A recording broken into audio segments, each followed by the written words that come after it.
France Maghreb 2. Bonjour à tous, bienvenue sur France Maghreb 2, c'est parti pour votre LGF, le grand forum. Nous sommes vendredi et nous sommes le 25 mai, j'espère que tout va bien pour vous. C'est votre show qui vous parle, il vous parle évidemment et qui vous écoute bien sûr dans cette émission jusqu'à 18h.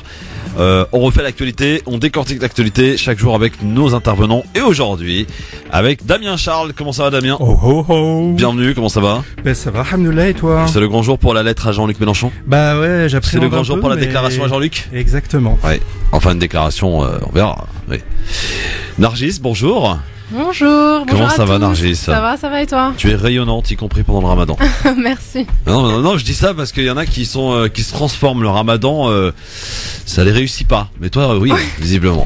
Ça va, on essaye de maintenir la face. Ouais, t'as gardé le cap. Ouais. Tarek Mami également est de la partie, qui sera dans un instant avec nous, bien sûr. Il va, il est là, voilà, il travaille. Il travaille. Qu'il est là. Alors, je vais trahir les secrets. Ça termine les avis tranchés comme ça, quelques minutes avant l'émission. N'est-ce pas, Damien? Non, c'est pas quelques minutes, c'est que, en fait, bonjour à tous d'abord. Bonjour Christophe, bonjour à toutes les auditrices et bonjour à tous les auditeurs. C'est que, en fait, quand on vient chez vous, cher monsieur Christophe Fro, on aime bien peaufiner les choses. Donc les textes sont écrits. Ah, on est perfectionniste. Voilà. Mais toujours par exemple, rajouter la différence entre le sans aucun doute ou sans risque de se tromper. Oui. C'est pas la même chose. C'est sûr. C'est du détail. Voilà, non, mais c'est des détails importants. Des détails donc qui font. Bonjour et puis. Bonjour Tarek. Donc, alors l'avis tranché de Damien, on le connaît. L'avis tranché de Nargis, on va parler de quoi? Alors moi, c'est un avis tranché en réaction au propos de Yann Moix, ça on n'est pas couché, qui a dit que Trump avait fait preuve de grandeur par rapport à Jérusalem. De grandeur. Ouais. Ah oui. Ouais, non. Effectivement, ça a de quoi faire réagir. Tarek Mami va nous parler du bon et du mauvais antisémitisme. C'est ça, hein, si j'ai bien compris. Bah oui. Ouh là là. Bah oui. Ah oui. Non, mais parce qu'il y a du bon, il y a du mauvais. Attention, hein.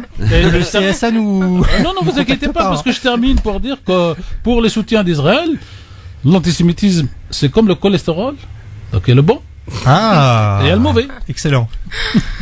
À la une, on en parle dans un instant. Alors, il se prépare des choses, messieurs, dames. Selon le Muslim Post, apparemment, on nous prépare un consistoire à la musulmane. Je vous prie que quelques secondes, cher Christophe, Oui. pour rester dans ce que vous êtes en train de faire.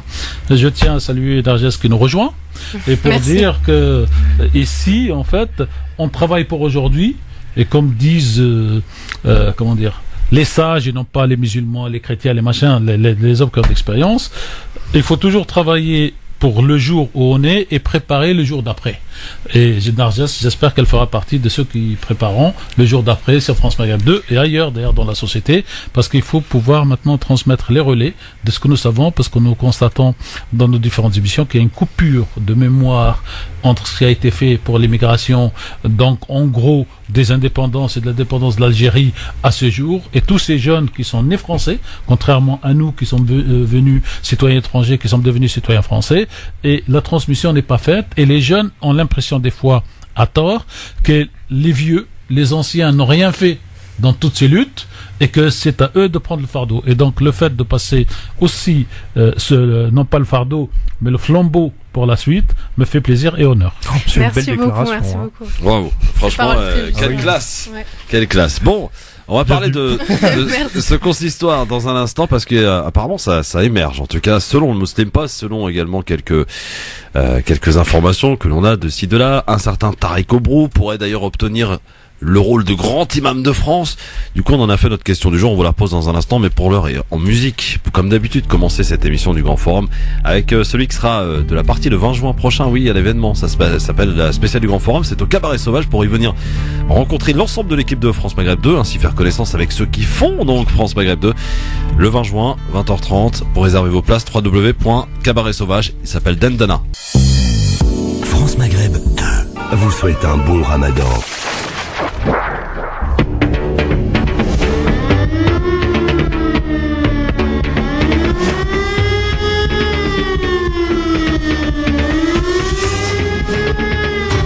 LGF, le grand forum avec du beau monde aujourd'hui, un beau plateau en ce vendredi pour finir la semaine. Votre rendez-vous d'échange de décryptage, le grand forum tous les jours avec Tarek Mami, avec Nargis, avec Enver de Santos, avec Damien Charles. Ils sont tous là, les quatre. Et sachez, pour ne trahir aucun secret, parce qu'on aime bien aussi vous raconter ce qu'on fait, ce soir, tous les trois, nous partons à Orléans. Vous De vous toute façon, souvenez- vous pouvez pas le cacher parce que vous pouvez le cacher d'ici jusqu'à Voilà. 23h. C'est ça. Mais quand vous serez à l'antenne à 23h pour dire nous sommes en direct, donc autant annoncer la couleur. C'est ça, nous serons chez Exactement. Yousra qui a participé au concours LGF le futur talent de demain et qui nous venait donc d'Orléans et le jour de sa venue, son parrain ici présent, monsieur Damien Charles, j'avais proposé de venir chez eux donc pour le Ramadan, histoire de faire une petite soirée donc ramadanesque. Bon, on dit pas tout de suite à Yousra qu'elle a gagné, hein, on lui dira ce soir. ouais, exactement. Et donc, bah écoutez, elle a tenu également son pari, donc voilà, elle dit pas de problème, avec grand plaisir. Donc c'est ce soir, nous partons après l'émission là, on file avec Enver, avec Tarek et avec Damien et Nabil aussi, DJ Nabil qui sera avec nous. Exactement, on va aller du côté d'Orléans. Alors, c'est sympa en plus Orléans, il y a Jeanne d'Arc, tout ça, on va lui passer le salem, hein, c'est cool. Bon. Alors, en tout cas, voilà, il paraît que voilà, on nous attend avec impatience et nous on a hâte d'y être. Alors, c'est parti pour le premier rendez-vous, le premier avis tranché, parce que comme il y a du monde, forcément, il y a des avis tranchés. Et on va commencer par Madame, parce que nous sommes galants sur France Maghreb. Nous laissons passer les femmes d'abord. C'est un peu notre devise. Et nous allons parler de Yann Moix. Voici le jingle. C'est parti. 5,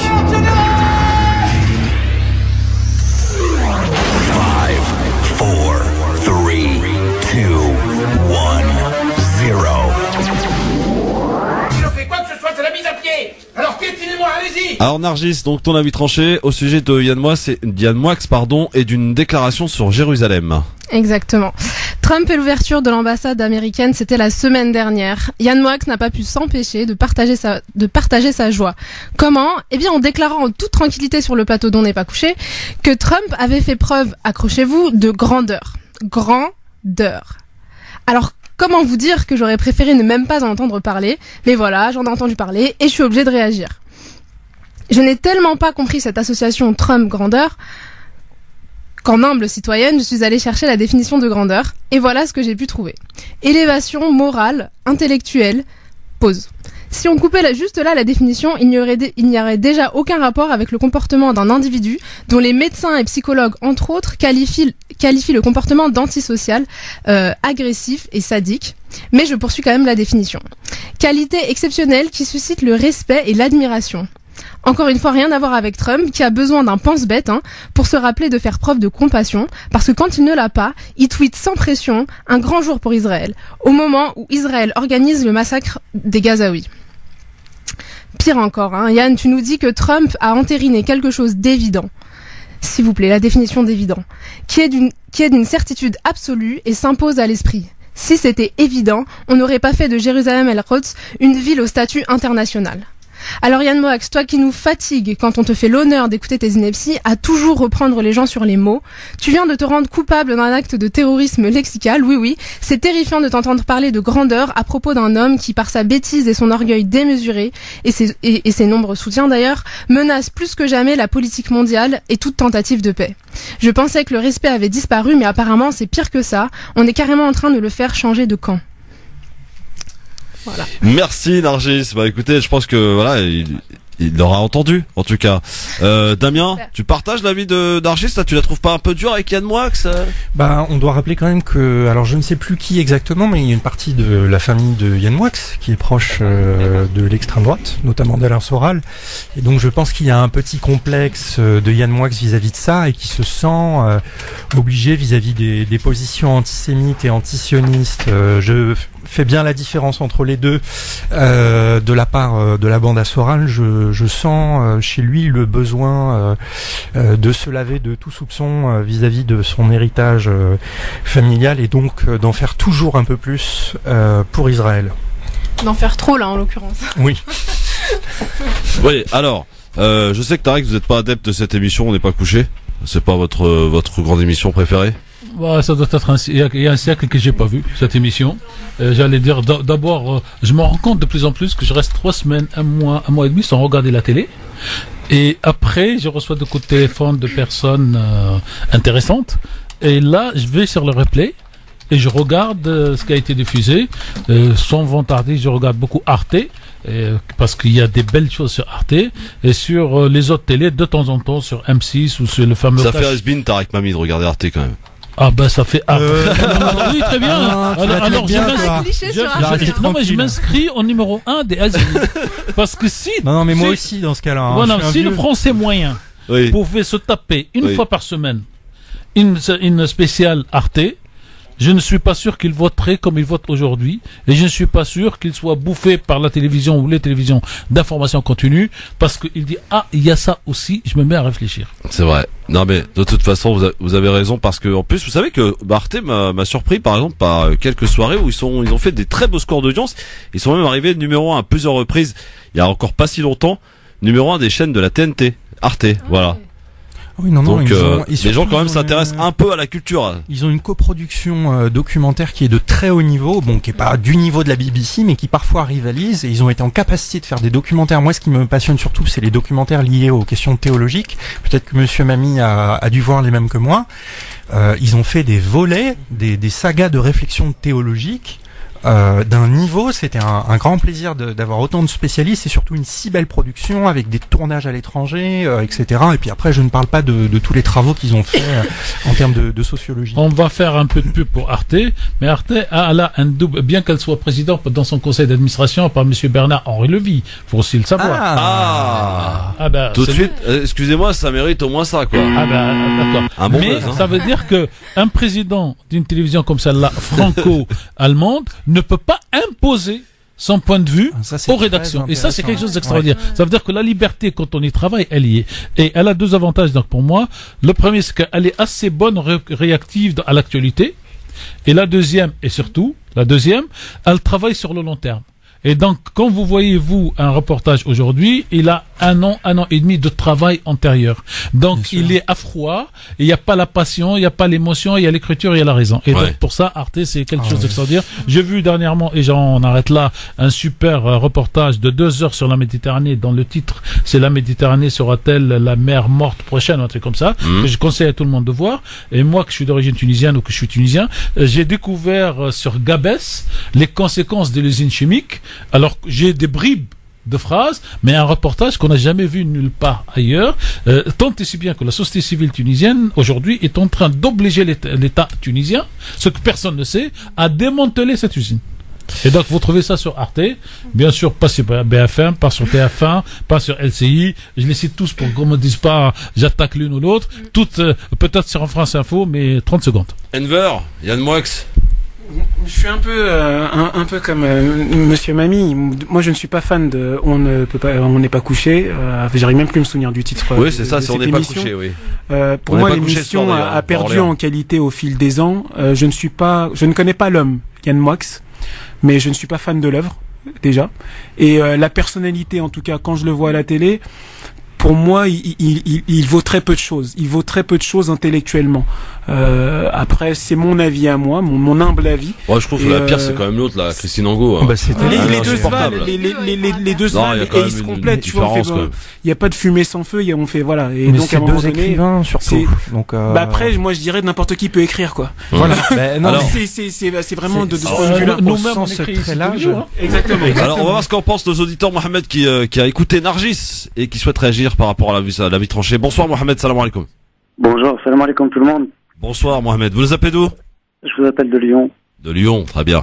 Vous nous écoutez comment, mon cher Mohamed, là-bas? L'appli que je suis partout d'ailleurs, même quand je suis ailleurs. Alors, j'ai une bonne nouvelle pour vous, cher Mohamed. Dans quelques mois, nous arriverons sur la radio chez vous à Lyon, mais sur ce qu'on va appeler la radio numérique, donc le DAB+, qui est le nouveau système de diffusion de la radio avec la FM, et dans quelques mois, France Maghreb 2 diffusera sur Lyon. Bon, alors Yann Moix, Mohamed. Alors oui, Christophe, j'ai voulu réagir parce que j'étais devant la télé, et moi Yann Moix, en fait, je le suis depuis pas mal de temps, parce que je suis judo, je vais pas me cacher. Et ce qu'il faut savoir, c'est qu'il y a beaucoup de tweets de Yann Moix qui tournent un petit peu sur certains réseaux.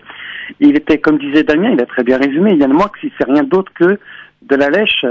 Pourquoi? Parce qu'ils sont obligés de se racheter un petit peu, parce qu'il y a des tweets de lui qui traînent, des tweets qui le mettaient d'accord avec la thèse de Alain Soral, Dieudonné et tout l'entourage il était super proche d'Alain Soral et Diodo il y a quelque temps.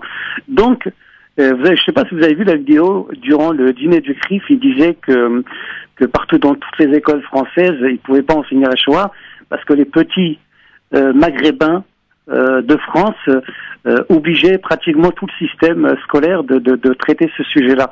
Il a fait plein de dérives comme ça. Donc Yann Moix, il fait rien d'autre que de la lèche. Et moi, si j'étais à la place du président du CRIF, je me méfierais de ce genre d'imposteur qui viendrait prendre soudainement et défendre le sionisme et défendre la politique d'Israël, voire pire de Trump, quoi. Franchement, si j'étais juif de France, je me méfierais de ce genre de personnes qui viendraient me défendre soudainement comme ça et bizarrement. Merci Mohamed pour ton avis, ton retour. Merci beaucoup et bonne soirée Sarah Tolok. Merci beaucoup. 01 40 33 9000. J'avais pas envie d'en parler, mais juste en un mot parce que franchement c'est désolant ce qui se passe dans ce pays. Tarek Mami, une jeune femme de 19 ans, Mariam Pouchnou, qui devient présidente de l'UNEF. Alors on ne remet pas en cause le fait qu'elle soit présidente, on remet en cause de l'UNEF, d'une université. Absolument, Paris 4. De tout. Paris 4. Imaginez qu'elle soit élue présidente de l'UNEF nationale, comme Monsieur X ou Monsieur Y, qui s'est déclaré sioniste et qui aujourd'hui sont soit grands patrons de la mairie, dans la mairie de Paris ou dans d'autres endroits, et contre lesquels ceux-là on n'a rien à dire. Non mais vous imaginez quand même à quel point la France est malade, notre France est malade. On en est à aujourd'hui organiser sur des plateaux de télé, à la radio, des débats sur le fait qu'elle porte un voile et qu'elle puisse être présidente de l'UNEF, d'une université, de pas au niveau national. Mais justement, la France va mal, quand même. Ce n'est pas la France qui est malade. C'est qui alors? C'est justement, ce n'est pas la France qui est malade. Si tu permets, c'est vraiment, je pense, certains justement qui ont pris le pouvoir et qui justement prennent en otage. On les a laissés prendre le pouvoir. Exactement. Et ils ont pris en otage le reste de la France. Ils ont pris le pouvoir. On les a laissés prendre le pouvoir parce que certains d'entre nous ne sont pas allés voter, parce que certains d'entre nous ne sont pas assez informés, etc. L'avis tranché, donc, que j'ai transformé en article justement, et sur ce sujet-là. Ouais. Et sincèrement, en toute sincérité, ça cache bien autre chose justement tout ce débat-là. Ouais. Ça cache quoi d'après toi, Nargis, tout ça? Parce que moi ça m'intéresse de savoir quand même. Je pense que je sais pas. Mais en tant que jeune fille, toi, t'as à peu près le même âge que cette jeune fille, donc voilà, tu peux imaginer ce qu'elle peut ressentir. Oui, non, mais complètement. De toute façon, on l'avait vu déjà avec l'affaire Manel. Hein, c'était pratiquement la même chose. Et je sais pas ce que ça. Je pourrais pas te dire ce que ça cache, mais en tout cas, ça révèle encore plus le climat islamophobe très clairement qui règne en France de plus en plus, quoi. Ouais. Alors je sais pas s'il faut l'attribuer aux Français, je ne crois pas. Il faut l'attribuer à une certaine caste de la France. Qui est médiatisée d'ailleurs. Les médias. Non, je pose la question. Non, je vous répondrai dans mon petit papier. Okay. Vous saurez. ça s'appelle du teasing. Ça, c'est du teasing, là. Et vous saurez qui, je ne dirai pas qui a pris la place. Ouais. Mais vous comprendrez à la lecture du texte. D'ailleurs, pour ceux qui ont le temps d'écouter, parce que ce sera d'ici, à 17h30. 17h30, je vous suggère d'aller taper dans le dictionnaire, comme a fait Narges tout à l'heure, taper le mot Sayanim, S-A-Y-A-N-I-M. Sayanim. Et vous y trouverez des choses, et donc on vous expliquera le texte après. Très bien. Damien, on en a déjà parlé, c'est pour ça que je tenais vraiment à ce qu'on en parle rapidement, mais ça devient désolant de voir à tel point toute la semaine, depuis qu'elle est apparue à la télé, en plus, pour dire des choses, ça a été rapide. Hein, il y a quelque chose de positif, c'est que plus ça queen en face, plus ça veut dire que les choses changent et avancent.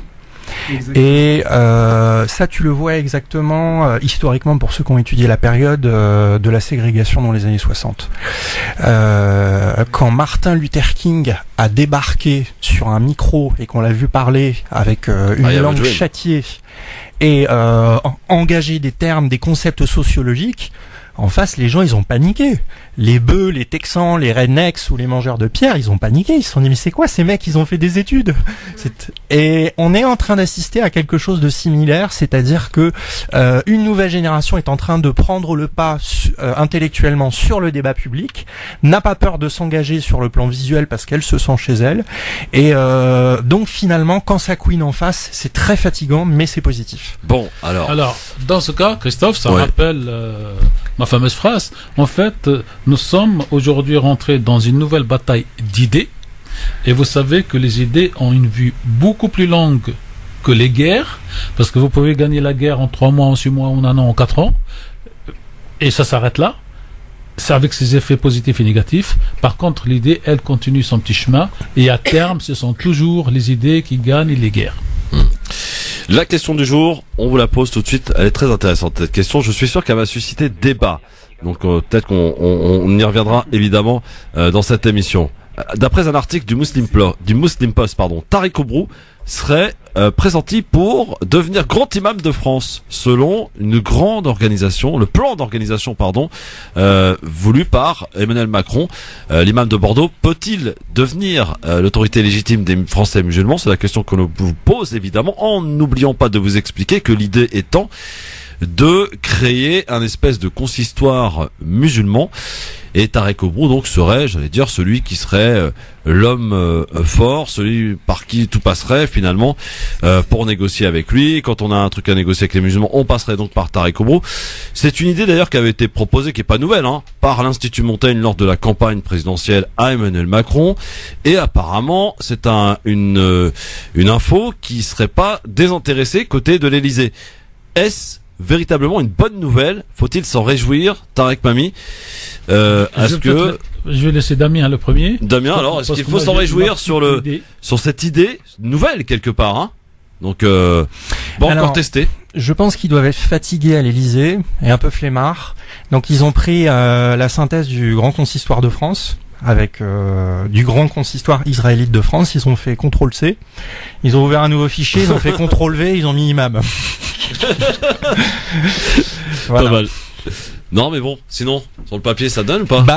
Non, absolument pas. Ça peut pas donner. C'est ridicule. On a l'impression de revivre ce qui s'est passé en Égypte, ce qui s'est passé dans toutes les dictatures du monde arabe, quand on a instauré des institutions cultuelles sous l'égide de l'État, et ça rappelle les heures sombres de certaines grandes dictatures pour le coup.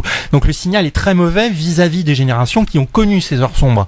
Après, pour la jeune génération, je pense que elle sera pas plus intéressée. De toute façon, j'ai l'impression que dans cette communauté, quoi qu'il se passe, tout est mauvais. Donc, non, c'est pas tout est mauvais. Attention. Alors c'est là où je rebondis, cher Christophe. J'aimerais juste dire une dernière chose. Moi, je crois beaucoup au potentiel de Tariq Oubrou. Je suis juste très inquiet qu'il s'engouffre dans ce projet-là spécifiquement. Spécifiquement, parce que c'est quelqu'un de conciliateur. C'est quelqu'un. Enfin, je considère que ça n'est pas une personnalité clivante.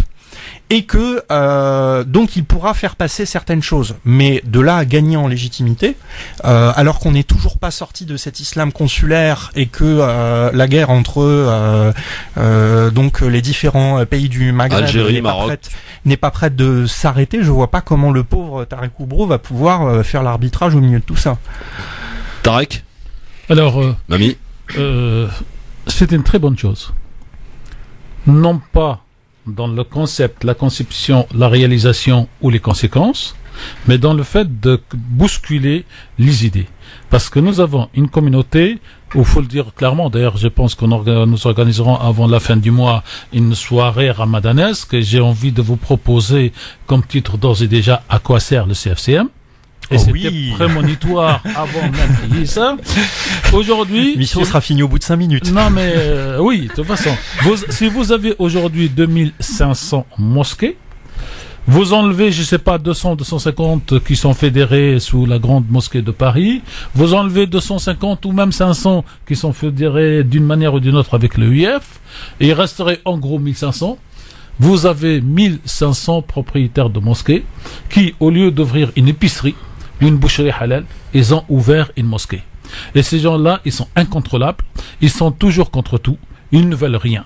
Et peut-être que cette manière de faire donc la nomination de M. Oubrou ne marchera pas dans la réalité sociale, mais elle marchera pour obliger ces gens-là. Est-ce qu'on peut pas aller voir le cousin du Maroc, le cousin de l'Algérie, le cousin de Tunisie, pour nous fédérer, ne serait-ce que pour ne pas rester seuls et passer à 15 mosquées. Finalement, c'est la même chose que la consultation Marwan Mohamed. C'est-à-dire que elle est arrivée. Est-ce qu'elle va réussir ou pas? Enfin, moi personnellement, je suis pas très convaincu, mais elle a eu au moins le mérite de fragiliser et que tous ils aient la trempe. En fait, on est en train de vouloir foutre par terre le CFCM, quoi. On est en train de vouloir bouger les choses. Moi, je m'appelle Macron. Je dis les musulmans, vous nous emmerdez dans ce pays. Vous pleurez de tout. Vous ne faites rien. Ils ont marqué les musulmans. Non mais c'est comme ça. Les musulmans, même ceux qui sont. Alors le problème, c'est que dans les musulmans, on met ceux qui croient. Ouais. On met ceux qui pratiquent. Ouais.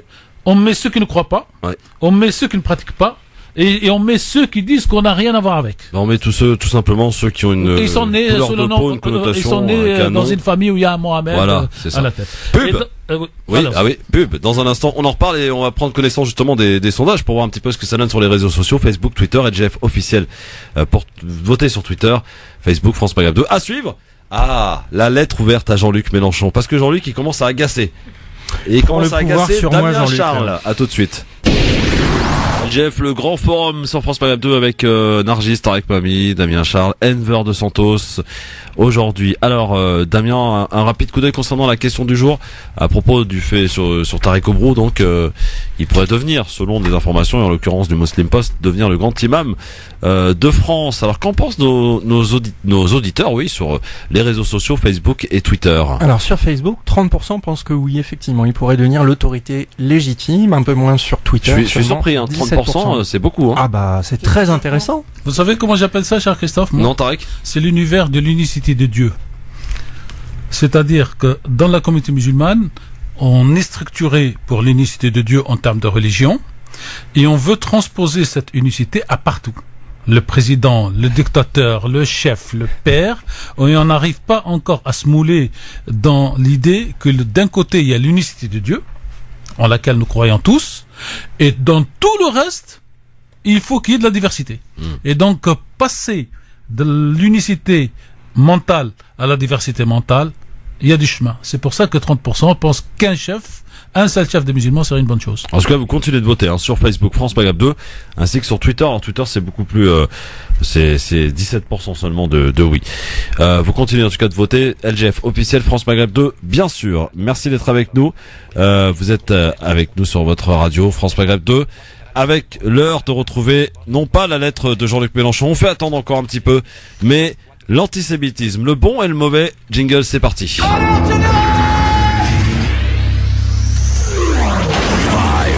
3, 2, 1, 0. Si je fais quoi que ce soit, c'est la mise à pied. Alors piétinez-moi, allez-y. La vie tranchée, c'est mieux quand le micro ouvert. La vie tranchée donc de Tarek Mami. Les deux antisémitismes, le bon et le mauvais. En France, sur les médias mainstream, mais aussi sur les réseaux sociaux, une bataille d'idées fait rage. Elle œuvre à imposer la sentence qui veut.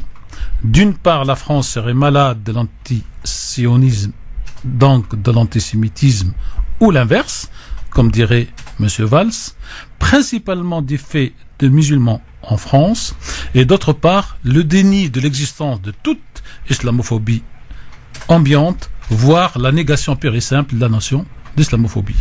À y regarder de plus près, nous pouvons affirmer ici et maintenant sur France Maghreb 2 que les deux notions d'antisémitisme et d'islamophobie sont en réalité les deux facettes de la même médaille, celle que l'ancien président américain Bush Junior qualifiait sans ambiguïté de ceux qui ne sont pas avec nous sont donc contre nous.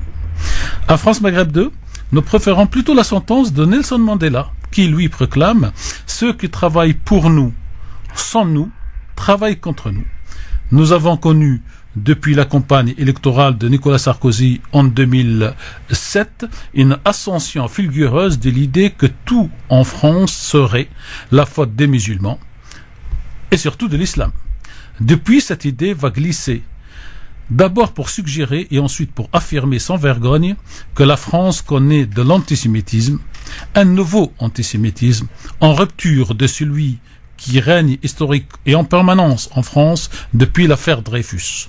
Un nouvel antisémitisme à l'initiative des populations françaises musulmanes, dans un amalgame général ne faisant aucune distinction entre les citoyens français de confession musulmane et les étrangers résidant en France de confession musulmane, sans distinction aucune. Cette marche crescendo que l'on peut baptiser, sans risque de se tromper, d'islamophobie, puisque, après avoir attaqué les hommes et leur comportement, on attaque maintenant directement la croyance de ces hommes et leurs textes sacrés, qualifiés de textes violents, contre les juifs, ce qui revient à le qualifier de texte antisémite, comme le suggère la pétition dite de 300, menée par Philippe Val, qui, je le rappelle, est l'ancien directeur de Charlie Hebdo et de la radio du service public France Inter, excusé du peu.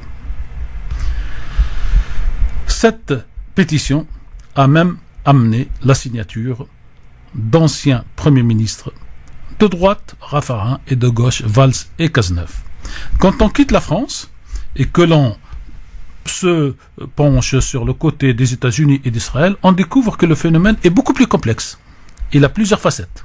On découvre qu'il y a d'une part le bon antisémitisme avéré à accepter et le mauvais qu'il faut dénoncer à longueur d'onde, d'écran et de papier. Le bon antisémitisme avéré à accepter, c'est celui des évangélistes américains qui œuvrent activement à regrouper tous les juifs en Israël pour précipiter le retour du Messie et faire reconnaître aux juifs qu'ils se sont trompés dans leur croyance judaïque à laquelle ils doivent dorénavant renoncer pour revenir et adopter l'évangélisme.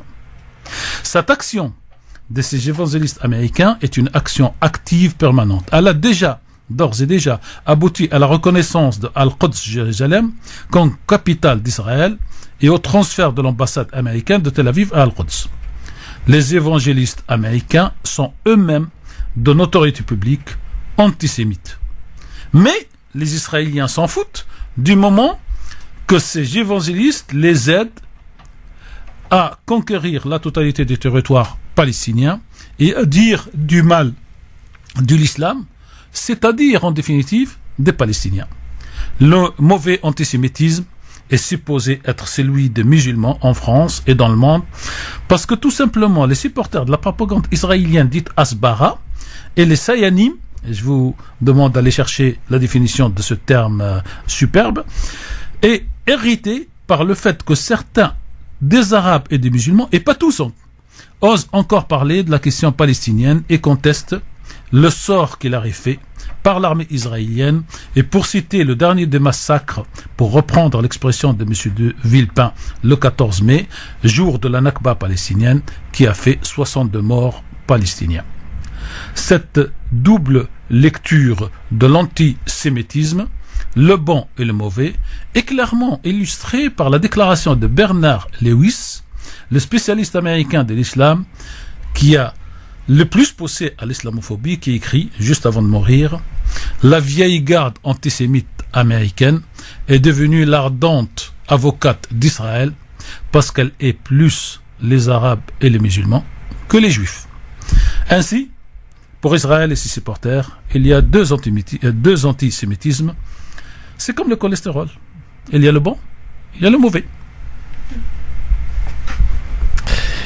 Merci Tarek Mami pour cet avis tranché, très tranchant en l'occurrence, et sur ces explications sur le bon et le moins bon, le bon et le mauvais antisémitisme. Alors tiens, pour la petite histoire, moi j'ai pas assez de bon cholestérol. Ouais, dans mes examens, j'étais surpris de savoir d'ailleurs que ça pouvait exister ce truc-là. Ben ouais, j'en ai pas assez. Voilà. Alors ça se cultive. Voilà, c'est ça. Vous devenez évangéliste. Vous n'aimez pas les juifs. Vous n'aimez non, dites pas ça. Attendez, moi j'ai pas envie d'aller en prison. Hein. Non, mais vous allez pas en prison. Je vous décris la situation. Vous devenez évangéliste. Vous allez aux États-Unis d'Amérique. Vous n'aimez pas les juifs. Vous n'aimez pas les Israéliens, mais vous voulez les regrouper pour que le Messie revienne et que votre religion à vous triomphe. C'est simple. C'est simple. Tiens, Damien, alors, qu'est-ce que t'en as pensé de cet avis tranché de Tarek, Mami? Je suis encore en train d'y réfléchir. Ah ouais. D'accord. Ah, mais comme d'habitude, c'était condensé, donc. Non, mais t'as le droit de dire que t'as pas aimé, hein. Ah si. Ah, j'ai adoré, mais il faut digérer la substantifique moelle.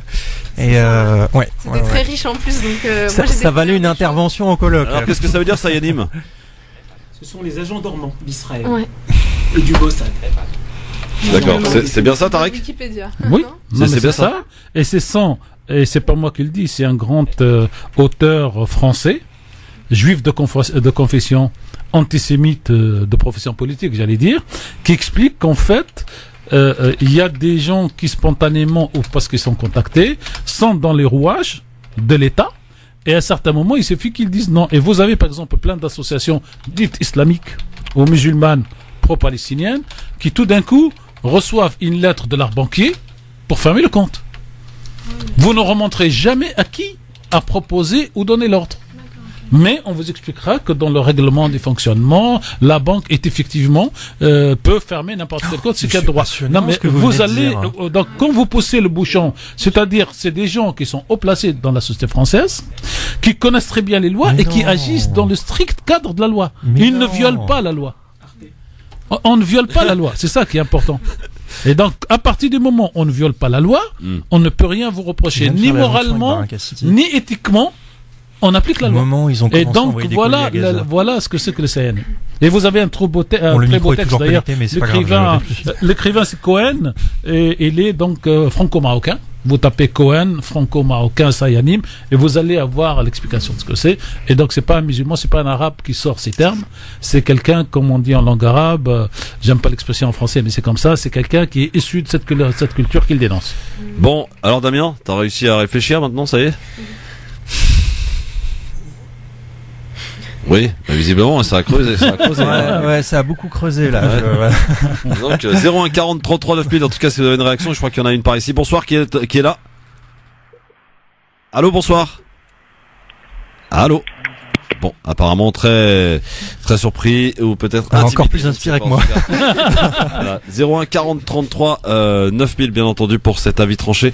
Pourquoi avoir choisi ce texte, Tarek? Est-ce que c'est en référence avec toutes ces affaires que l'on entend? Parce que la question, comme on pose souvent hors antenne, pourquoi la communauté juive, qui a été protégée par les musulmans tout au long de son histoire, même s'il y a eu des drames, mais qui a été protégée en Espagne, en Andalousie, qui est reparti avec les musulmans, donc qui a préféré partir avec les musulmans et ne pas rester avec les chrétiens en Espagne, qui pendant la Deuxième Guerre mondiale ont été protégés ici à la mosquée de Paris et dans les 3 pays du Maghreb, en Algérie, les chefs religieux ont donné l'ordre de ne pas toucher aux biens des juifs. Pourquoi ces personnes ou des personnes issues de cette culture aujourd'hui se comportent comme ça avec d'autres musulmans, les Palestiniens? Je rappelle d'abord qu'en Palestine, il n'y a pas que des musulmans, il y a aussi des chrétiens de toutes les confessions, des orthodoxes et tout ça. Et donc, je cherche à comprendre pourquoi. Et je découvre que le plus grand soutien, y compris l'ambassadeur actuel de l'Amérique, M. Friedman, à Al-Quds aujourd'hui, à Tel Aviv hier, lui-même, en Amérique, il finançait les colonies. Et je dis, pourquoi un Américain chrétien, évangéliste, donne autant d'argent? Pourquoi le patron de Starbucks, qui n'est pas juif, donne de l'argent? Tous ces gens-là croient que ce sont les évangélistes qui vont sauver l'humanité en adoptant une seule religion à la fin, l'évangélisme, et donc ils ont dans leur mythe fondateur qu'il faut, pour que le Messie revienne, regrouper tous les juifs. Et ils travaillent pour ça, donc ils ne travaillent pas pour Israël, ils travaillent à la destruction d'Israël. Mais les Israéliens sont assez pragmatiques. Ils disent aujourd'hui on s'en fout. À partir du moment où ils nous aident dans ce que nous voulons faire aujourd'hui, prenons ce qu'ils ont, on verra demain. Ce qui revient à ma conviction que l'histoire de l'ambassade d'Israël, c'était en jeu, ce qui se jouait, c'était la réélection de Trump. Oui, pas par les électeurs et les donneurs d'argent. Régler définitivement la question du vote évangéliste. Voilà. Ils ont eu leur ambassade, je serais rêvé. Voilà. Très bien. Linda du Val-de-Marne. Bonsoir, Linda. Oui, bonsoir. صحة رمضانكم وطبعا يدخل علينا بالصحة والستر. Je voulais juste vous dire, écoutez, moi je trouve que ce qu'il a dit votre collègue, c'est tout à fait vrai, mais c'est juste qu'il oublie qu'il est aidé quand même par les Saoudiens. Point d'interrogation. Non mais madame, les Saoudiens sont la 10e roue. Non mais les Saoudiens, 10e roue du carrosse. Madame, je vous le dis tel que je le pense. Les Saoudiens aujourd'hui sont la 10e roue de la charrette qui en comporte 4. Voilà. Et alors, monsieur MBS, excusez-moi, monsieur MBS n'a qu'un seul rêve, c'est être roi. Et s'il faut qu'il vende tous les Arabes, tous les musulmans, tous les Palestiniens et toute l'Arabie Saoudite, sauf le titre de roi d'Arabie Saoudite, ils vendraient tout, ils donneraient tout gratuitement. Donc, on n'est pas dans la même sphère de réflexion, si vous permettez, je m'excuse.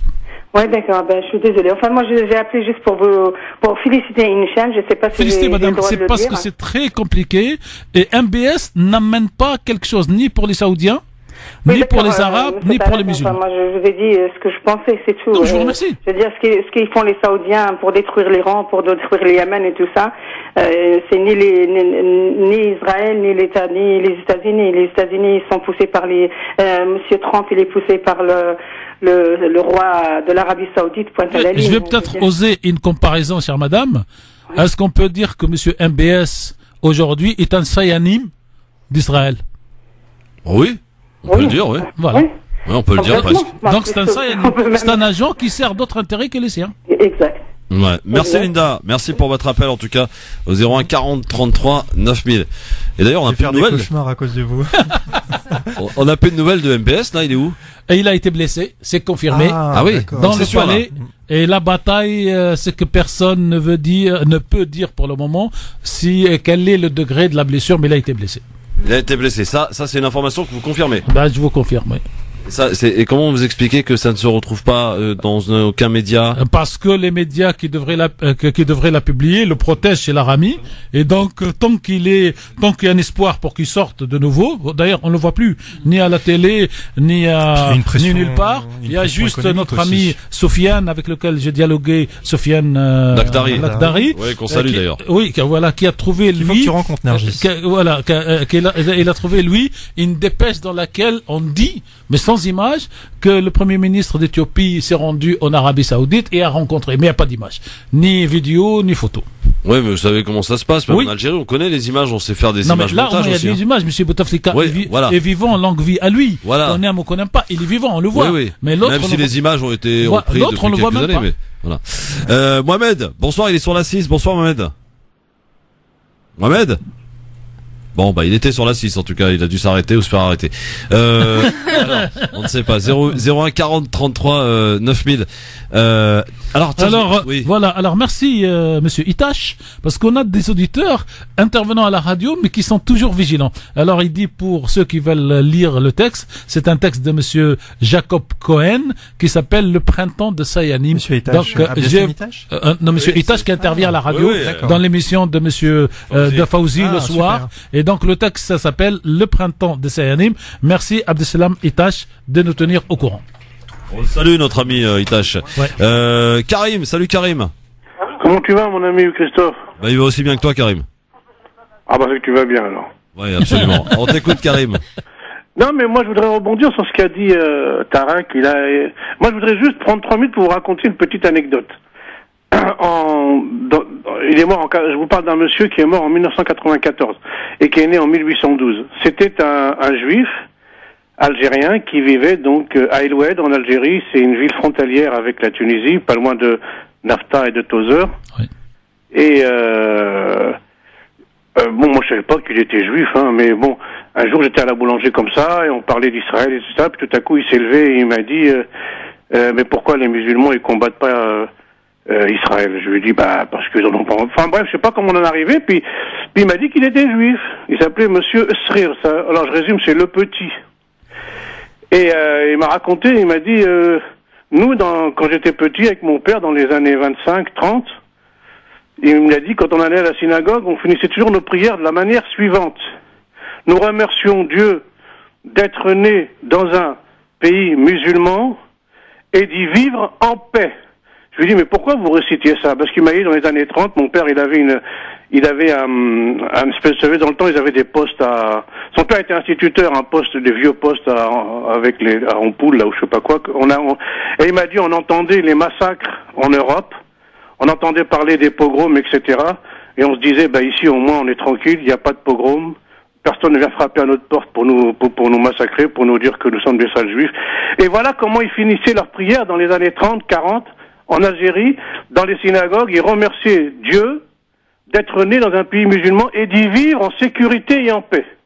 Vous voyez comment le monde a changé, Voilà, je voulais juste vous raconter cette anecdote. Non mais merci, on la retiendra et on la répétera. Merci en tout cas Karim, bravo. Merci à vous. Sofiane, il nous appelle d'où Sofiane? J'appelle de Bondy. De Bondy, qu'est-ce qui se passe Sofiane? Déjà, salam alaikum à tous. Merci, alaikum salam. Moi, je voulais rebondir sur ce qu'a dit Tarek, justement, c'est super intéressant. Et moi, là où je suis un peu énervé et dégoûté par rapport à ce que tous ceux qui sont en Israël font, c'est qu'ils n'assument pas d'être dans une logique messianique.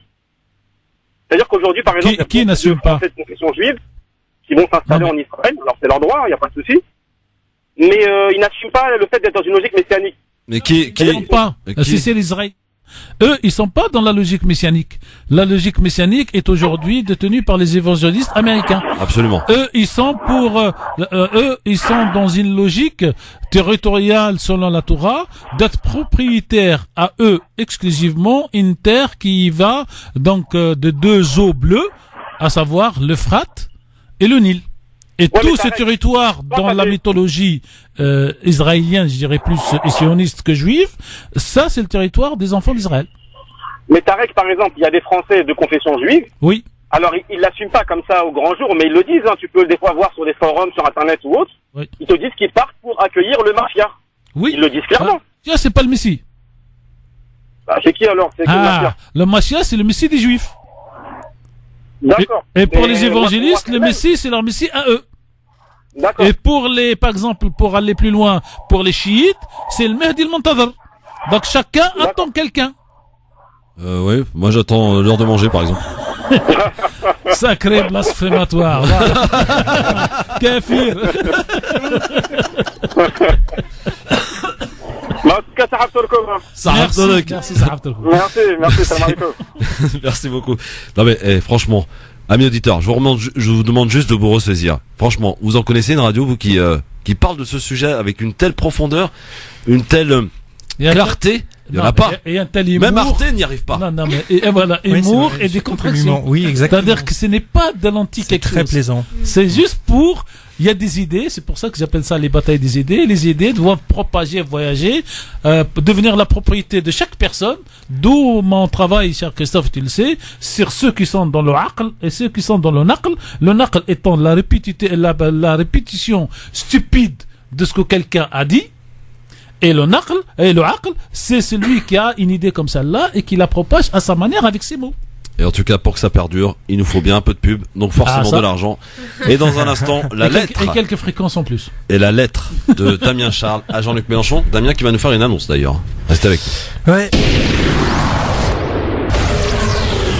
À Clermont-Ferrand et toute sa région. France Maghreb 2, France Maghreb 2. France Maghreb 2 vous souhaite un bon ramadan. Bonjour. Le diabète est une maladie chronique et invalidante qui se développe de manière épidémique depuis quelques décennies. Les facteurs qui jouent un rôle dans son apparition sont l'hérédité, l'obésité, la grossesse, certains médicaments, une mauvaise hygiène de vie et sédentarisation. Selon l'Organisation mondiale de la santé, ils estiment qu'il pourrait y avoir 300 millions de diabétiques en 2025. Le jeûne, pour un diabétique, présente de réels risques pour la santé. Hypoglycémie, déshydratation, déséquilibre glycémique. Pour autant, cela n'empêche pas que certains prennent la décision de faire le ramadan malgré tout. C'est un choix personnel qui devra être préparé à l'avance et sous surveillance médicale quotidienne. Mais il faut savoir que même si le musulman fait le ramadan et observe ses règles, il aura commis un acte illicite si jamais il mettait sa vie en danger. Dans le verset 87, sourate 22, il est écrit « Ne vous tuez pas, Dieu est miséricordieux pour vous ». Selon une étude médicale au Maghreb, le nombre de diabétiques augmenterait après le jeûne du ramadan.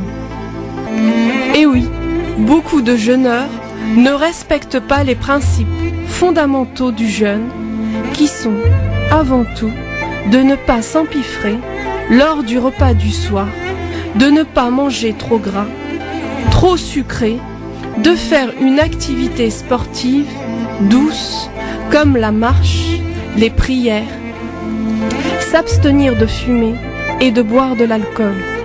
Tout est question d'équilibre.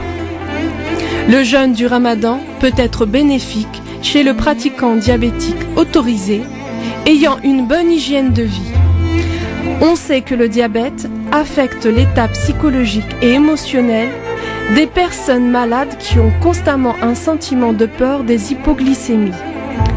Le jeûne du ramadan a un effet reposant sur l'esprit, il génère une paix intérieure et une diminution de la colère et de l'agressivité. Le diabétique sait que le stress augmente la glycémie et l'hémoglobine glyquée. Ainsi, le ramadan devrait avoir un effet potentiellement bénéfique en ce qui concerne le contrôle du diabète. Sahaf Tourkom et rendez-vous demain à la même heure pour parler des conseils diététiques pour les diabétiques. France Maghreb 1 vous souhaite un bon ramadan. LGF, le grand forum avec Damien Charles, Nargis, Enver de Santos, Tarek Mami. Avant la lettre à Jean-Luc Mélenchon, Marwan est avec nous. Bonsoir Marwan. Oui, bonsoir. Bonsoir. Déjà, salam alaikum. Je voulais faire juste une petite intervention par rapport à ce qui a été dit, par rapport aux attentes de chaque religion, par rapport à leur un peu sauvateur. J'avais entendu monsieur Tarek dire que les chiites, ils attendaient le Mahdi, c'est ça? Tout à fait. Oui. Oui. Ouais. Eh ben, je voulais juste, d'après des clarifications, que les sunnites et les chiites attendent les Mahdi. Il faut pas mettre les chiites avec les juifs et les évangélistes par rapport à ce sujet-là et les garder dans un cadre plutôt. Ah oui. Damien, oui. Ouais. Vas-y, Damien. Bah, moi, c'est ce que j'ai toujours appris quand j'étais au Liban. Il y avait d'abord Al-Masih et après Al-Mahdi. L'un et après l'autre, l'un arrivait par la porte est de Jérusalem, je crois, et le deuxième, je sais plus par où il arrivait, mais je sais plus, moi. Et pour notre ami auditeur aussi, dans quel verset du Coran? Dans quel verset du Coran vous demande Tarek Mami? Par rapport au Mahdi. Ouais. C'est pas écrit dans le Coran, mais dans les écoles chiites et sunnites, il parle de l'attente du Mahdi. Après, il y a une différence par rapport à la lignée, par rapport à la famille du prophète. Il vient de Hassan et Hussein, mais sachant qu'il viendra de Fatima, mais vous demandez à n'importe quel savant islamiste de l'école chiite ou sunnite, les deux attendent le Mahdi. Il n'y a pas qu'un seul qui attend le Mahdi, hein. Il faut être clair là-dessus. Et on a un témoin qui est Yahya, chez les chrétiens, donc Saint Jean, qui a rédigé l'Apocalypse, qui malheureusement est apocryphe, mais dans les textes originels de Yahya, qui est Nabi, il est bien expliqué normalement qu'ils sont deux. Il y a le Messie et le Mahdi. Là, je vais vous laisser pour Mélenchon, mais quels sont les textes religieux qui ont été révélés par Dieu? Comment? Vous voulez rentrer dans ce débat. Quels sont les textes religieux? Non, c'est pas un débat, parce que c'est une évidence qu'on entend dans les deux écoles. Qui dit que le texte est révélé par Dieu? Ah bah les Juifs aussi. Pardon. Bah les 10 commandements. Il n'y a pas de souci. On voit, si vous ferez une intervention une prochaine fois, on vous ramènera les textes pour être plus clair là-dessus. Mais je pense que ouais. Je pas envie qu'on, voilà, on va pas rentrer non plus parce que c'est hyper compliqué. On fera une émission là-dessus, vous inquiétez pas. Avec Baj Rafil, voilà. Alors là, avec Baj Rafil, ça va être chaud. Bon, mais merci en tout cas, Marwan, et pour votre intervention, votre demande d'éclairage, votre éclairage. Merci beaucoup, Marwan. Saraf Tolok. Au revoir. Au revoir, Marwan. Faut pas non plus s'endormir, hein, tout va bien. Allez, c'est parti.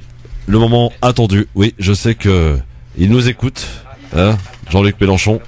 Ton oreille va siffler. Voici l'avis tranché, signé Damien Charles. Jingle, c'est parti. 5, 4,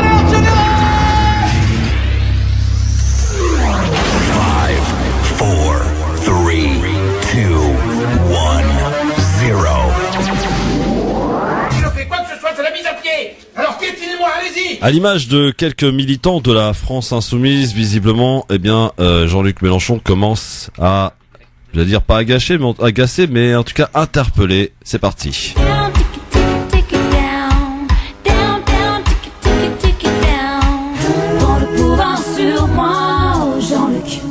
Je veux que tu sois comme un passage piéton, un repère en béton, pas un truc en carton. Cher Jean-Luc, alors ce que tu vois là sur la table, c'est mes chaussons de naissance, Jean-Luc. En fait, dès le premier jour de mon existence, ma mère m'a fait baigner dans le bleu, blanc, rouge. C'était la fierté familiale, une famille patriote et républicaine de gauche. Dès 3 ans, j'ai découvert la lecture avec l'hebdo des socialistes, dont les nombreux numéros de ma mère s'entassaient dans la bibliothèque, et elle avait même commencé, elle, à tracter donc en mai 68, et elle avait milité pour Mitterrand en 80. Donc c'est vraiment une affaire familiale, Jean-Luc, la politique. En 2008, au moment même où toi tu as quitté le PS, moi j'y ai adhéré, croyant que donc ce parti historique était la meilleure voie du progressisme. Et tout comme toi, j'ai eu ma claque et je suis vite parti. J'ai finalement fait ta rencontre durant la campagne de 2012. Hollande ne m'inspirait guère confiance à l'époque. Et au premier tour de l'élection présidentielle, j'ai fait 2h30 de queue à l'ambassade de France au Liban pour glisser un bulletin de vote à ton nom. Je peux dire que n'a pas été nombreux. Je te dis pas ça pour larmoyer, hein, évidemment, mais je veux simplement t'indiquer que tu m'avais convaincu. Évidemment, tu parlais un peu fort à l'époque. Évidemment, il t'est arrivé de déraper. Évidemment, tu jouais la transgression donc avec les médias. Mais j'avais décelé en toi un homme brillant, déjà, convaincu par les enjeux de notre temps. Tu défendais déjà l'écologie, le numérique, mais surtout le rôle de la mer dans notre avenir économique. Et ça, c'était important pour moi.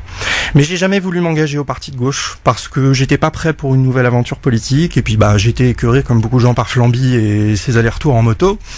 Et donc, j'ai boycotté chaque scrutin depuis 2012. En 2016, après 2 années de traumatisme national, les attentats, l'état d'urgence, les valses incessantes donc à Matignon, la moitié de l'Europe qui a subi un rebasculement politique en raison de l'extrême droite, l'élection de Trump, tu es arrivé avec un projet, une équipe plus jeune, des quadragénaires, et l'intention de consulter les citoyens, le désir de réécrire un avenir en commun, d'où le nom du programme. Et surtout, tu as compris qu'il fallait sortir de la logique des partis. Sans quoi, on ne pouvait pas remobiliser tous ces citoyens qui avaient été lassés donc par ces 5 années de trahison. Et donc est née la France Insoumise, avec des thèmes politiques pour le programme du mouvement qui avait un cran d'avance, vraiment. Ensuite, dans l'organisation, tu avais retenu les échecs de 2012. Et ça permettait d'avancer. Et tu sais, Jean-Luc, moi, ce qui m'a convaincu, malgré toutes les limites de ta candidature, notamment de ta personnalité clivante, c'est que tu voulais aller chercher les abstentionnistes. Et ça me bottait.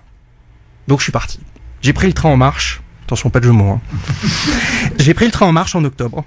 J'ai rédigé des contributions donc pour le programme de l'avenir en commun. J'ai monté une task force sur les réseaux sociaux. On a lutté contre les intox du Front National et d'En Marche. On a créé une chaîne YouTube géopolitique insoumise, un organe des décodeurs insoumis pour aller entrer en concurrence avec les décodeurs du monde à l'époque et décrypter les médias. Et après, évidemment, il y avait le travail sur le terrain comme sur le net pour tenter de convaincre. Et ça a été dur. Je te dis pas tout ça pour avoir une médaille, hein, évidemment. Je fais ça parce que, pour décrire, j'ai fait mon boulot de militant et on a été de nombreux autres pour une victoire collective. Mais à la fin de la campagne, les failles ont commencé à s'ouvrir dans la mélodie insoumise, ton image a commencé à se craqueler. D'abord durant la campagne législative, on t'a vu craquer plusieurs fois comme si le masque, ce masque que personne n'avait décelé ou qui était censé avoir disparu, tombait à nouveau. Évidemment, t'étais fatigué, Jean-Luc. On l'était tous. On était un peu sur les nerfs. Mais comme dirait Valls, quand même.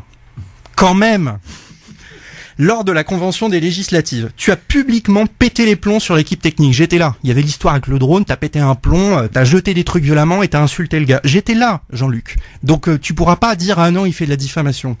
Dans l'après-midi, un membre de la task force sur Internet qui travaillait avec moi me dit « On a un problème, le compte Facebook de Jean-Luc Mélenchon a été piraté. » Va vite prévenir tout le monde. Je vais au national. Je trouve le community manager. Finalement, le community manager est pas là. Je trouve quelqu'un de l'équipe de communication qui me dit « Oh bah non, ça doit être Jean-Luc. » C'est Jean-Luc.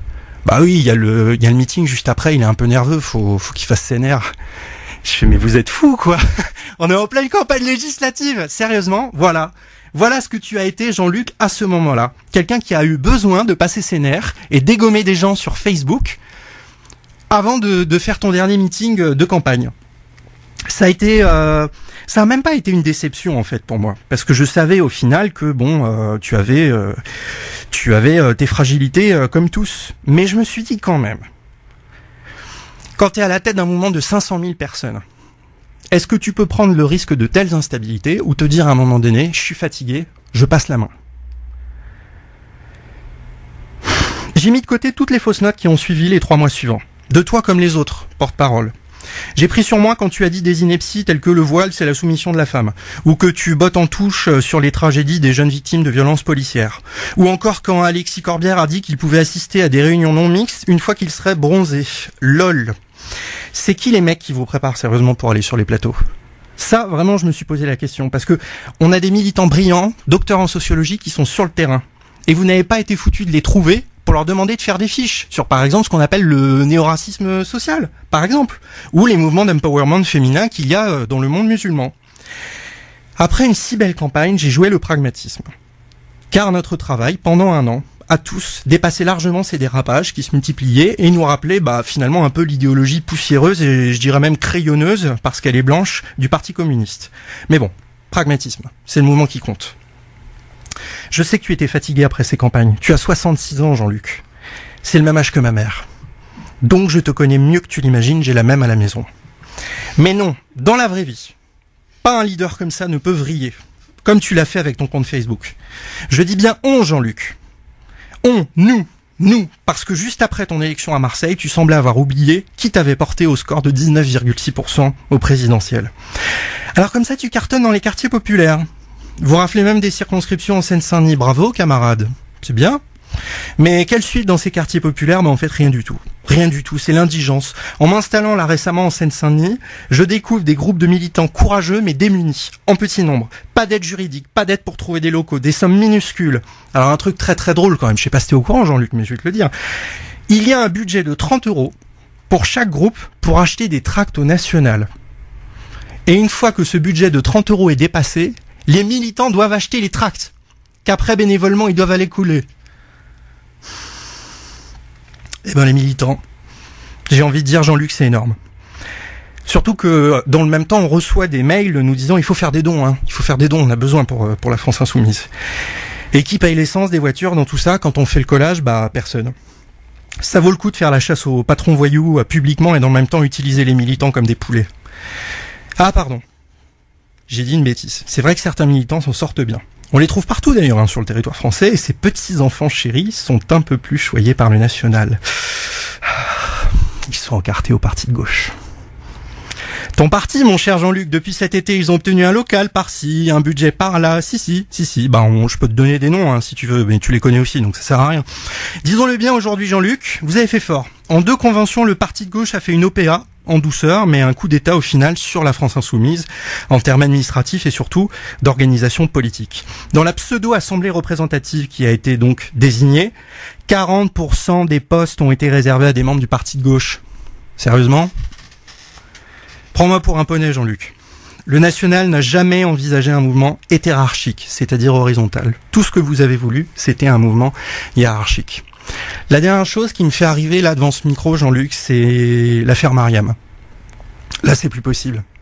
C'est plus possible, Jean-Luc.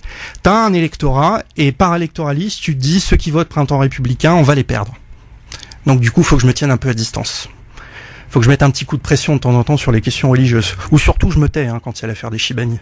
Parce que évidemment, on aide les syndicats, on lutte pour les travailleurs, mais les Chibani, ça pose un petit problème. Donc, on met de côté tout ça. Et puis là, Mariam Pouchtou, tu débarques et tu dis, voilà, on est dans la société civile, mais ça la fout mal en fait, parce qu'elle a un signe religieux, donc du coup, elle peut pas occuper une fonction civile.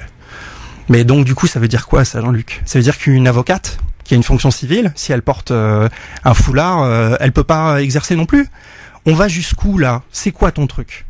Tu veux flirter avec les idées du Front National pour t'assurer justement ce vote du Printemps républicain? Moi, je vais te dire un truc, Jean-Luc. Moi, je suis petit-fils et arrière-petit-neveu de Juste. Mon arrière-grand-père, maire communiste dans les années 30, il a vu la xénophobie monter. Moi, je peux pas supporter tout ça. Parce que c'est pas dans ma vision. Et je te rappelle qu'on a tous un petit truc qui est là. Tu le vois ça? Ça, tu l'as bien montré à tout le monde pendant la campagne. T'as fait un bon gros travail de business dessus. C'était l'héritage de la journée de 8 heures, qui ensuite a été l'héritage, à la suite des camps de concentration, de la lutte contre les valeurs de l'extrême droite.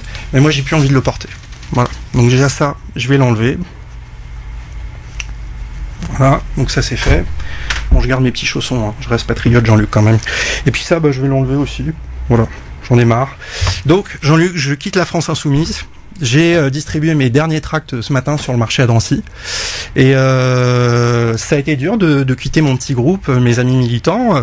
On continuera à boire des cafés, etc.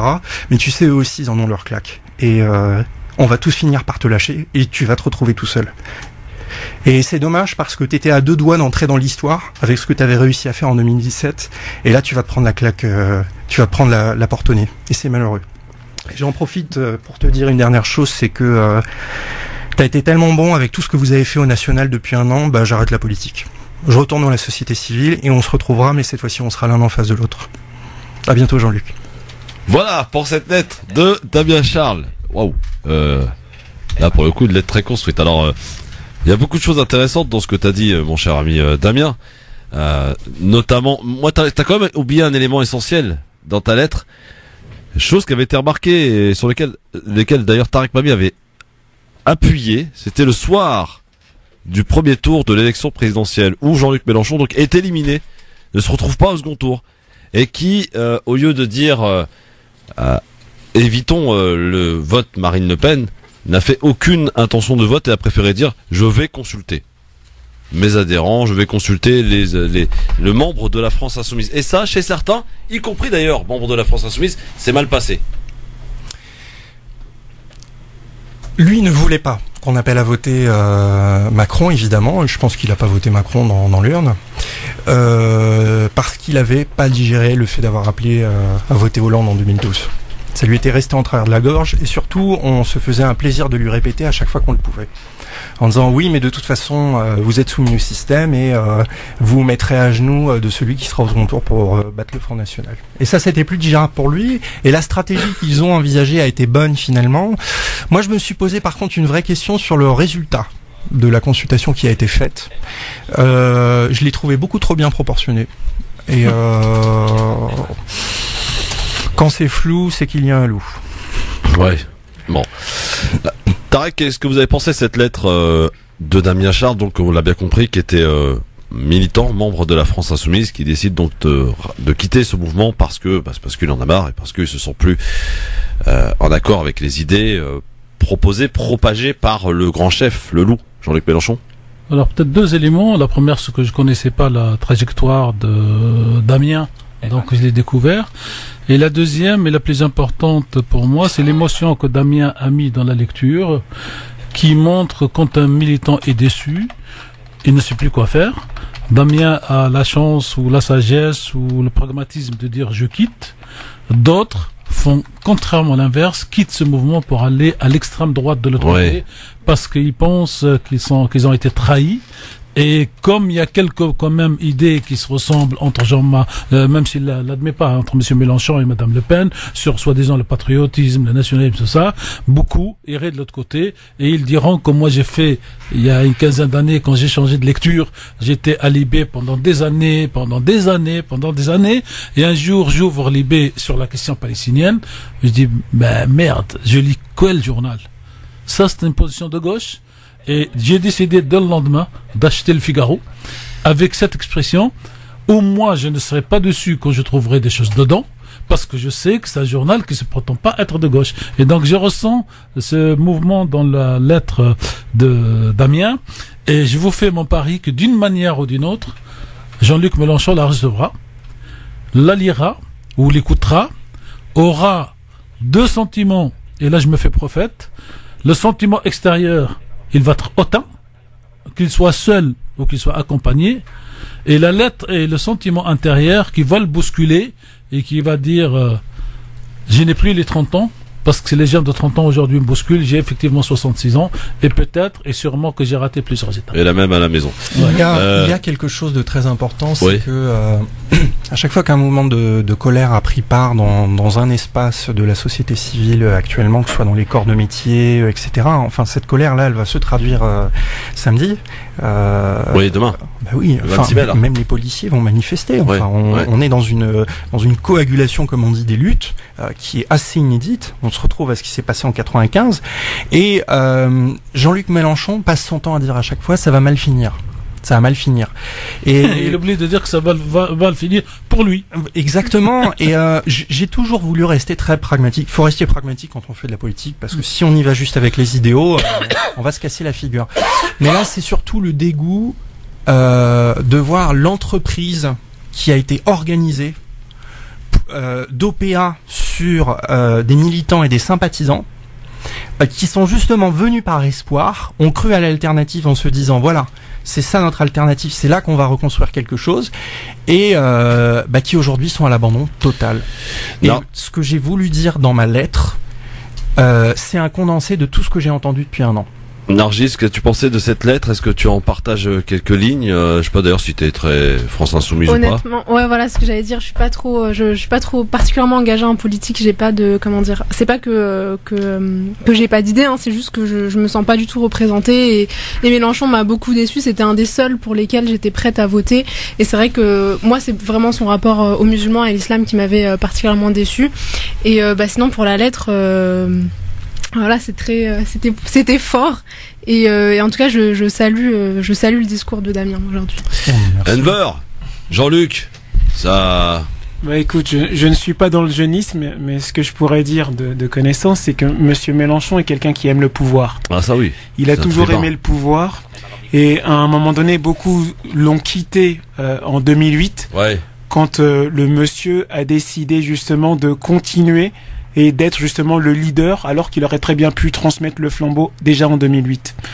Donc, moi je ne peux dire qu'à Damien, bienvenue au club, le club de la réalité. Après, pour tous ceux qui croient encore à un homme qui n'est pas capable de défendre tous les citoyens, et pas simplement ceux qui peuvent lui rapporter du pouvoir, je ne sais pas pourquoi je devrais plus croire en lui qu'à croire à je ne sais pas moi, un autre. Dans un instant, les coups de cœur sur France Maghreb 2, et si on a le temps, mais vraiment si on a le temps, Libertad, à tout de suite. France Maghreb 2, France Maghreb 2. Merci d'être avec nous en direct sur votre radio France Maghreb 2, avec Nargis, avec Tarek Mami, avec Enver de Santos, Damien Charles, et les coups de cœur dans un instant. Juste le temps pour nous d'aller vous signaler un bon plan du côté de Marseille, mon cher Tarek. On va accueillir notre ami Aziz de Radio Galère. Bonsoir Aziz. Oui, bonsoir Christophe, et bonsoir à tous vos invités. Bonsoir Tarek, voilà. Alors, qu'est-ce qui se passe ce soir à Marseille, Aziz? Ce qui se passe, c'est que notre ami Aziz, même pendant le Ramadan, il n'arrête pas de militer. Donc, il profite du soir du Ramadan, il va nous donner les dates et les lieux, mais pour infuser dans la tête des militants. Et ce soir, on va parler la question de la liberté du peuple kanak et de l'indépendance du peuple. Donc, Aziz, à toi le micro. Oui, voilà. Donc, merci de nous avoir donné la parole. Effectivement, donc le Front Uni des Immigrations Quartier Populaire, la section de Marseille, profite justement du civier du Ramadan, qu'on dit à bon escient, quoi. Voilà. Et donc, ce soir, donc, ça sera la première des sept soirées qu'on va organiser tous les vendredis, samedi jusqu'au 15 juin, jusqu'au jour de l'Aïd, Inch'Allah. Donc, ce soir, ça sera autour d'un film sur un des héros le plus connu qui était donc Jean-Marie Tjibaou, donc un des leaders du Front de Libération Kanak Socialiste, donc un excellent film fait par Mehdi Lalaoui. Pourquoi? Parce que la question de la Kanaki se pose actuellement. Et dans le 4 novembre prochain, il va y avoir un référendum sur la destinée de de la Nouvelle-Calédonie et ce qu'on appelle l'avenir du peuple kanak. Et les Kanaks ont des choses à dire. Et on a une obligation de leur donner la parole pour écouter ce qu'ils ont envie de. Parce qu'il y a une sorte d'embargo, il y a une sorte de rétention de l'information sur tout ce qui se passe en Nouvelle-Calédonie. On nous dit pas. Le jour où ça va péter, là, on va commencer à parler terrorisme et ceci et cela, traiter les porteurs de tête de terroristes. C'est fort au café, comme on dit. Alors, c'est ça que je veux dire. Oui. Voilà. Aziz, ça se passe où? Ce soir, il y aura un débat avec donc il y aura de nos amis du mouvement des jeunes Kanaks en France, donc essentiellement des étudiants, donc autour du film de Mehdi Lalaoui qui s'appelle Jean-Marie Tjibaou, Rêve d'indépendance, et ça sera donc à 22h30, juste après ce qu'on appelle Salawat, juste après les prières de Tarawih. Rentre pas dans ce domaine, juste l'adresse. Au-delà, on fait sur place, quoi. Le lieu, l'adresse. L'adresse, c'est donc au 28 rue Hoche, dans le 3e arrondissement de Marseille. C'est tout près du métro Désiré Clary, pour ceux qui connaissent. Vos auditeurs de Marseille connaissent bien. Ouais, donc c'est 28 rue Hoche, dans le 3e arrondissement. Deux choses, Aziz. La première, c'est qu'il y avait un fameux slogan « Ne bronzez pas idiot ». Vous rajoutez, vous, le slogan « Ne jeûnez pas idiot ». Et le deuxième, donc, avec Christophe, vous rappellerez Christophe vous rappelle, à chaque soirée, de manière à suivre ce beau programme culturel de militantisme. Et demain, parce que Christophe ne sera pas là, demain, ça sera à partir de 22h30 sur la Palestine. Il y aura ce qu'on appelle des diapositives de gens qui sont partis faire ce qu'on appelle la cueillette des olives. Ça sera ce qu'on appelle discuter de la solidarité concrète avec le paysan de Palestinien. L'adresse pour demain, Aziz, c'est la même? La même, toujours la même. Ah, oui, d'accord, 28 rue Hoche, 13003, donc Merci. dans le 3e arrondissement. Aziz, merci beaucoup, bonne soirée, Sarah Tolok, Aziz. Merci beaucoup pour votre coopération. Merci, voilà. À bientôt. Allez, coup de cœur, messieurs, dames. Damien, t'as un coup de cœur? Oui, évidemment. Quoi? J'ai un coup de cœur. Donc j'ai dit que 18h tapante sur les ondes de vous savez ce qu'on fait? Vous savez ce qu'on fait? On fait le flash et les coups de cœur après. Voilà. Comme ça, on est tranquille. Il n'y aura pas de problème.